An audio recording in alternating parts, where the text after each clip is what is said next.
Bismillahirrahmanirrahim. Assalamu alaikum once again. We'll be talking about terrorism from survivor to activist. When I started off, I had a hope that I will be able to make something happen.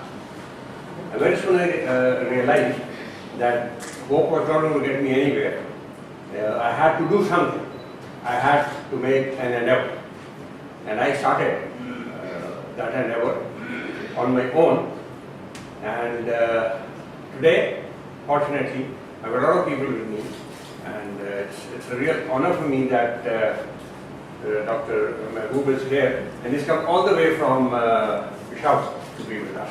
And he has accepted our request to join us in the Pakistan Terrorism Survivors Network as one of the founding directors. We make Pakistan's image from a terrorist to a peaceful state. And why is it not happening? Because there is something which is known as a culture of silence. The culture of silence is a condition or matter which is known to exist in society, but by tacit, unspoken consensus is not talked about or acknowledged. Commonly, such matters are considered culturally controversial or taboo. Some of the things which are included in this are harassment, abuse, affairs, minority issues, domestic violence, extremism, and the will of God. As you heard me say, how can a suicide bombing be the will of God when suicide is haram in Islam? Effects of the culture of silence is that those who are directly suffering or causing others to suffer, both the parties, perpetuate their cycle of harm on the one hand and suffering on the other hand. There is no end. It continues. Those who have suffered have their suffering extended as their condition is ignored or minimized or not considered seriously or redressed appropriately. Lessons that might be learned for future are not learned. The only cure that terrorism needs is silence. You saw in that movie those couple of people who were behind the bars. I have met and talked to some of these people who were either caught or who were taken out of these madrasas in Sawab and put into the rehabilitation facility which has been set up by the army and now it's been taken over by the government. And they said, whenever there was a suicide bomb blast or a bomb blast or something and people died, तो हमारा इमाम हमें कहता था, देखा हमने एक और काम कर दिया. वो गवर्नमेंट वाले शोर मचा रहे थे ना, कोई बंदा बोला, तो अगर नहीं बोले तो वो हमारे साथ हैं मगर मजबूर है ना, गवर्नमेंट उन्हें कुछ नहीं करने देती. Silence. Without treatment, symptoms can last for months or years, or they may come and go in waves. Therapy may involve talking in a safe environment and learning coping skills that help with anxiety, fear or panic.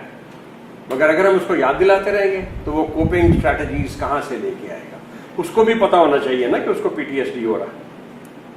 Getting support can make all the difference, and that is where we want to work with the survivors, and we want all of you to think about it and talk about it, ताकि लोगों को पता चले कि this is an issue which needs to be addressed. It is treatable. There is no such thing as it not being treatable. Some resilience factors that may reduce this are seeking support from others like friends and family, finding a support group like the PTSD, like the Pakistan Terrorism Survivors Network, feeling good about one's own actions in the face of danger. मैंने ये काम उस वक्त किया. आप वहाँ पर थे जहाँ पर बॉम्ब ब्लास्ट हुआ. आपने उसके बाद बॉडीज उठाई. आपने अच्छा काम किया. स्ट्रेस में तो आप आए, ट्रॉमा हुआ, you were involved in it, but you did something good. You feel good about it. Or having a coping strategy. Some people discover strengths they did not know they had, or a support network they didn't know was there when they go through this experience. Orphans of violence. This is another article which came on the 24th of June, and just read this. Auntie, this is my cousin Aisha. You know her father died in the firing? I was stunned and didn't dare to ask for the details. I met this child at a gathering of friends and was introduced to the child by her cousin, who deemed it her duty to tell everyone that Aisha had lost her father. Of course, there was no malice in this, only the element of shock and awe that makes some people just want to be the first ones to tell everyone the important news. And if you read the whole story, the kid, Aisha, was 7 years old. And this is a story out of Karachi. And her father was just a bystander on the road when they were firing. And he was one of those innocent bystanders who were scared. So, what do you want you to do? What is your input into all this? Say no to terrorism in your daily interactions. Let it still be a drawing room talk, but let's put some force in it. Let's put some conviction in it. Let's talk about this in a different manner. What we've just shown you a little before, what the Quran says, what the Prophet says, what's the suicide got to do or not got to do with Islam, that started off as a counter narrative, but it is not working. We need a different counter narrative. Nobody's paying attention to it. We just keep saying this, ये मुसलमान नहीं है, खुदकश इस्लाम में हराम है, ये है, ये है. Nobody is coming out with a counter narrative. Because if that was convincing enough, we would not have suicide bombings, we would not have bomb blasts, we would not have all these people who are working. So we need a counter narrative which is different. To give you one very small example, there was a blast in the moon market in Lahore, if you remember, in 17th or something December of 2009. 61 people died, 67 bodies were buried because they were burned beyond recognition, and a lot of people were injured. One of the people who died was a graduate of the National College of Arts. Two of his sisters are students of National College of Arts.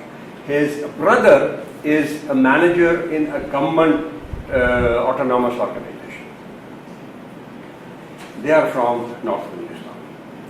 When they got the check for 200,000 rupees, which the government gave, कि जो लोग मर गए हैं उनके लवाकिन को 2 लाख रुपए का check मिलेगा, they cashed their check, took it to North Pakistan, and give it to a mosque which had been razed to the ground partially by the army action. That is the mindset. So where is the counter narrative? We need a counter narrative. Very, very badly. This is something which nobody is thinking about, nobody is talking about. The terrorists are using media that you cannot even imagine. They are using the internet, they are using social media, they have their own radio stations. We have in Pakistan had a Mullah FM in Lahore. Maulana Fazlullah, he was known as Mullah FM because he had his own clandestine FM radio station.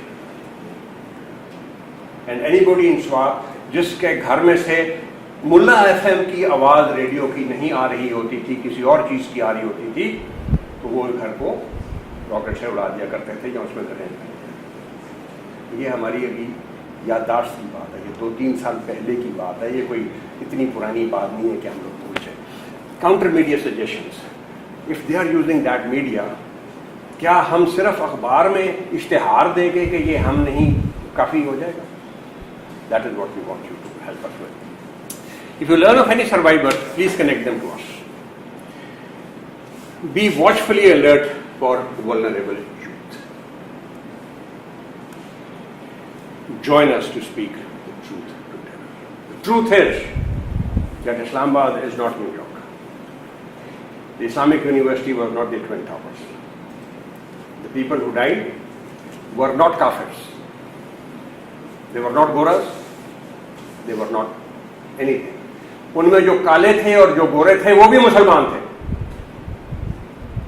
और इसलिए वो Islamic university में पढ़ रहे थे। There are some other people who are working as we are. ये हम नहीं, this was a very potent and very big campaign which ran in Pakistan for about a year. Scream, we listen. Waqar Khalid, he was supposed to be here. I don't know what kept him. He's from, this is being set up by the students of the Islamic University. Khudi is set up, which is working in Pakistan. The interesting part about Khudi is, how many of you have heard the name of Majid Nawaz? He is the guy who set up the Hizb Tahrir. Or Hizb Tahrir said, change होएगा चाहे आप president of the country को assassinate कर दें. Change at all costs. Hizb Tahrir, Majid Nawaz left it, became a former as opposed to a survivor. He is a former terrorist. And he set this up, Khudi, with the view or with the object of reaching the youth of Pakistan and telling them कि ये चीजें गलत हो रही हैं. Against violent extremism, this is the Association of European Anti-Terrorist Activities. ASCOBI is the Indonesian organization of victims of terrorism. This is the Jordan thing. Families of September 11 is a very, very famous organization in the United States. Making a difference for peace, Mad for Peace. This is the setup which Jill Hicks has set up. If you go to Google, write Jill Hicks, the first video that you will come across, you will see Jill Hicks without both her legs, because she was in the train, in the tube in London on 7/7, and she was standing one person away from the suicide bomb. And she lost both her legs. And she set this thing up. Global Survivors Network, Sisters Against Violent Extremism, the Forgiveness Project. Except for this and this, because this is for the associations and this is for the families of September 9/11, I am in one way or the other associated with all of them, working with all of them and trying to make it. No matter how good or bad you think life is, wake up each day and be thankful for life. Someone somewhere is fighting to survive. And finally, if you feel helpless, I've been at it for 2.5 years now. There are times when I feel helpless about it. Help someone. That's the only way. Help a survivor.